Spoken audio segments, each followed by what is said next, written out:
J'aperçois entre les barreaux de lit une silhouette féminine au milieu de ma chambre avec 2 yeux blancs brillants. Elle regarde le sol, mais elle est en train de chuchoter des mots dans une langue que je comprends pas.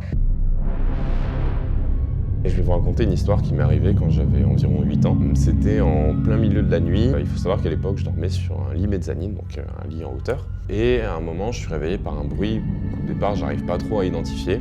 Au moment où je me réveille, j'arrive à reconnaître des sortes de chuchotements. Donc je sors doucement de ma couette et j'aperçois entre les barreaux de mon lit une silhouette sombre au milieu de la pièce, au milieu de ma chambre. Une silhouette féminine avec 2 yeux blancs brillants. Elle me regarde pas, elle regarde le sol, mais elle est en train de chuchoter des mots dans une langue que je comprends pas.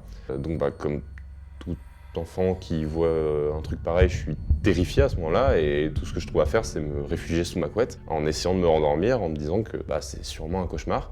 Et à un moment, malgré les chuchotements, malgré l'ambiance très pesante, j'arrive à me rendormir et je me réveille le lendemain matin comme si de rien n'était, la femme ayant évidemment disparu. Encore aujourd'hui, je ne saurais pas dire si c'était un cauchemar ou si j'étais à moitié réveillé, mais du souvenir que j'en ai, souvenir d'un enfant de 8 ans évidemment, mais ça me paraissait tellement réel. J'avais vraiment l'impression qu'elle était là, je me sentais réveillé. Donc c'est pour ça que c'est une expérience qui m'a énormément marqué. Après ça, j'en ai pas forcément parlé à mes parents ou au reste de ma famille. Je me suis dit, ça devait être un cauchemar.